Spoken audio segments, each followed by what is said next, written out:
Hi friends. और हम पढ़ेंगे आज समतल के क्वेश्चनों के बारे में।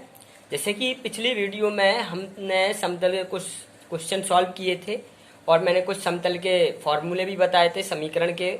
तो आज हम उसके आगे चलते हैं, ठीक है। तो आज जैसे यहाँ पर समतल का जो क्वेश्चन है वो है कि यदि दिक् अनुपात 2-1-2 है, यदि दिक् अनुपात 2-1-2 है तथा लंब की लंबाई 12 यूनिट है तो समतल का समीकरण ज्ञात कीजिए।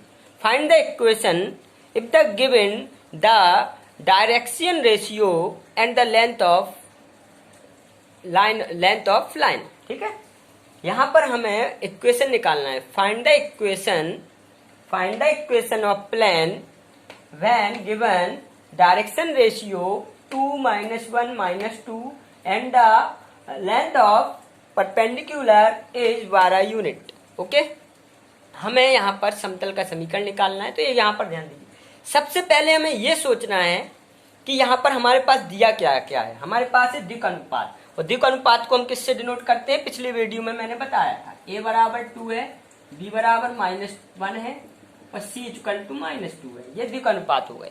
और क्या दिया है, और दिया है लंब की लंबाई। लंब की लंबाई को हम p से डिनोट करते हैं, तो p इक्वल टू 12 यूनिट दिया है। ठीक है, तो ऐसा कुछ फार्मूला मैंने बताया था कि जिसमें लंब की लंबाई परपेंडिकुलर हो। तो मैंने जब लंब की लंबाई दे रखी हो तो समतल का लंब रूपी समीकरण मैंने बताया था, परपेंडिकुलर फॉर्म ऑफ प्लेन का मैंने समतल का लंब रूपी समीकरण बताया था। समतल का लंब रूपी समीकरण क्या बताया था, Lx plus My plus Nz equal to P।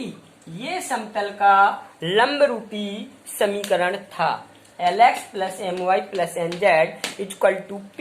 देखो अपने पास क्या क्या गिवन है। P गिवन है, क्या perpendicular length of perpendicular given है, ठीक है, दिया है। अच्छा, क्या नहीं है, ABC है, LMN नहीं है। तो ये LMN हम क्या ABC की सहायता से निकाल सकते हैं, बिल्कुल निकाल सकते हैं। LMN दिक्कोज्याएं, x अक्ष की दिक्कोज्या L, y अक्ष की दिक्कोज्या M, z अक्ष की दिक्कोज्या N। ठीक है, तो अगर हम LMN निकाल लें और P की वैल्यू अपने पास है तो हम यहाँ पर पुट कर देंगे, तो क्या समतल का समीकरण निकल आएगा, बिल्कुल निकल आएगा। ठीक है, तो हम LMN निकालते हैं सबसे पहले। ठीक है, तो LMN निकालते हैं। तो देखो कैसे निकालेंगे। L का फॉर्मूला क्या था, मैंने दिक्कोज्या का फॉर्मूला बताया था। L इक्वल टू था a/√a² plus b² plus c²। a की वैल्यू कितनी है, a की वैल्यू है 2/a का स्क्वायर 2 का स्क्वायर, b का स्क्वायर -1 का स्क्वायर, ठीक, प्लस c का स्क्वायर -2 का स्क्वायर। कितना आ जाएगा, 2/। इसको सॉल्व कर लेते हैं तो कितना आएगा, 2 का स्क्वायर 4 आएगा, 2 का स्क्वायर कितना आएगा, 4 आएगा। ठीक है, और इसका कितना आएगा 1 और इसका कितना आएगा 4। ठीक, इसको सॉल्व करेंगे तो कितना आ जाएगा 9 का कितना होगा 3 होगा, तो ये 3 यहाँ पर आ जाएगा। तो ये हो, इसको सॉल्व किया तो ये 3 आ गया। ठीक है, तो L का मान कितना आ गया, 2/3 आ गया, ये L का मान आ गया। ठीक है, तो मैं L का मान लिख ले रहा हूं। तो L का मान आ गया कितना, L का मान 2/3। अब निकालते हैं हम M। तो M का फॉर्मूला क्या होता है, b/√a² plus b² plus c²। b का मान कितना है, -1। ये कितना आएगा, 2 का स्क्वायर -1 का स्क्वायर प्लस c का -2 का स्क्वायर। इसको आप सॉल्व करेंगे तो कितना आएगा, -1 और इसका 2 2 जा 4 4 8 1 9 का कितना आ जाएगा 3। तो ये m का मान आ गया। तो मैं m का मान लिख ले रहा हूं, यहाँ पर कितना आया, -1/3। ये भी लिख लिया। ठीक है, ठीक, अब चलते हैं n के बारे में। m कितना आया, -1/3। अब n इक्वल टू कितना होता है, n इक्वल टू होता है c/√a² plus b² plus c²। c का मान कितना है, -2 है, √ a का मान देखो 2 का स्क्वायर करेंगे 4 हो जाएगा, -1 का स्क्वायर करेंगे 1 हो जाएगा, -2 का स्क्वायर करेंगे 4 हो जाएगा, तो 2-2/3 आ जाएगा। ठीक है, तो ये आ गया, n का मान कितना आ गया, -2/3। ये n का मान आ गया। ठीक है, अब अपने पास LMN के मान आ गए। ठीक है, क्या आ गया अपने पास, एल एम एन के मान आ चुके। अब अपन को निकालना है समतल का समीकरण।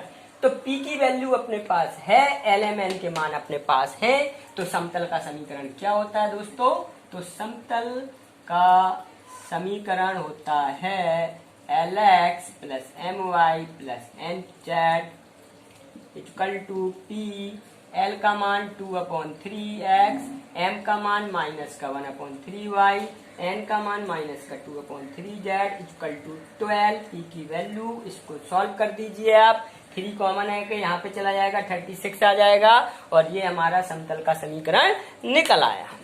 ठीक है दोस्तों, तो ये हमारा एक क्वेश्चन हो गया। अब चलते हैं हम नेक्स्ट क्वेश्चन की ओर। मैंने कुछ नहीं किया है, एल की वैल्यू, एम की वैल्यू, एन की वैल्यू पुट कर दी है, पी की वैल्यू हमारे पास ऑलरेडी थी, तो ये हमारा निकल आया समतल का लंबरूपी समीकरण। नेक्स्ट चलें। ओके,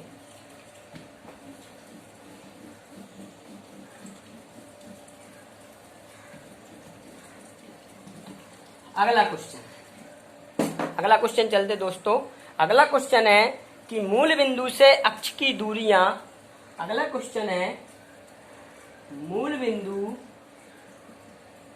से अक्षों की दूरियां, मूल बिंदु से अक्षों की दूरियां 4, 6, 2 है, तो समतल का समीकरण ज्ञात कीजिए। तो समतल का समीकरण ज्ञात कीजिए। ठीक है दोस्तों, ठीक, ये निकालना है। मूल बिंदु से अक्षों की दूरियां 4, 6, 2 है, तो समतल का समीकरण ज्ञात कीजिए। देखो दोस्तों, मेरी एक बात ध्यान दीजिए, यहाँ पे समतल का समीकरण निकालना है, लेकिन क्या दे रखा है, मूल बिंदु से अक्षों की दूरी है। पहले मैं आपको एक बेसिक कंसेप्ट बता दूं कि ये एक अक्ष है, एक्स अक्ष, वाई अक्ष, जेड अक्ष, ठीक है। यहाँ मूल बिंदु ये है 0,0,0, ये ओरिजिन पॉइंट है। इससे अक्षों की दूरियां, अगर मान लो मैं यहाँ पे कह दूं इसका, इसे अंतःखंड बोलते हैं, इनर सेगमेंट। इसकी दूरी मैंने मान ली a यहाँ तक, तो इसका क्या निर्देशांक बनेगा, a,0,0, यही बनेगा। अगर यहाँ से यहाँ तक की दूरी मैंने मान ली b, यहाँ से यहाँ तक की, जैसे ये a थी, इसी तरह मैं क्या मान ली b, तो इसका क्या बनेगा निर्देशांक 0,b,0। भाई एक्स अक्ष चले नहीं, y कितना चले b, z हो गया 0। अगर ये मान ली मैंने c यहाँ से यहाँ तक, तो इसके निर्देशांक क्या होंगे, इसके निर्देशांक होंगे 0,0,c, इतना तो जानते ही होंगे। तो जब अंतःखंड दे रखे हों, जब अंतःखंड दे रखे हों, तब समतल का समीकरण क्या होता है, अंतःखंड a b c, ठीक, तब समतल का समीकरण होता है, तब समतल का समीकरण होता है, क्या होता है, x/a, y/b, z/c = 1, ठीक है।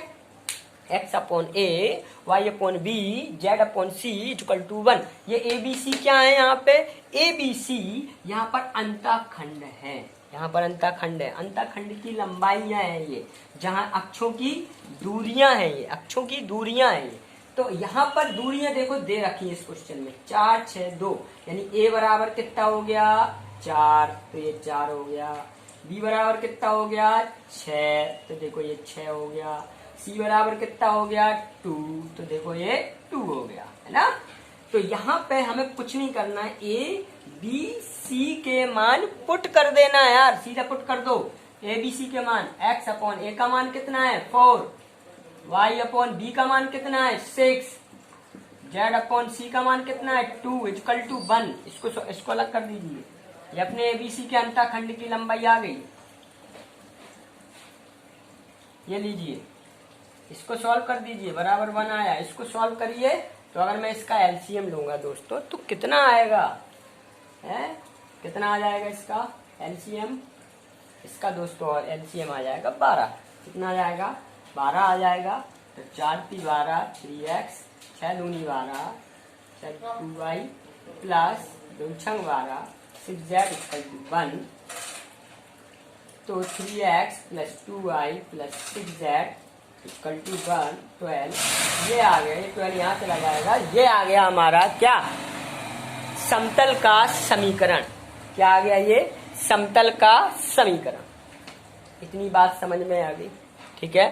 याद रखिए ये छोटी छोटी चीजें हैं, तो ये क्वेश्चन जरूर समझ में आ गया होगा, मैं आशा करता हूँ, ठीक है। इसके बाद नेक्स्ट क्वेश्चन के बारे में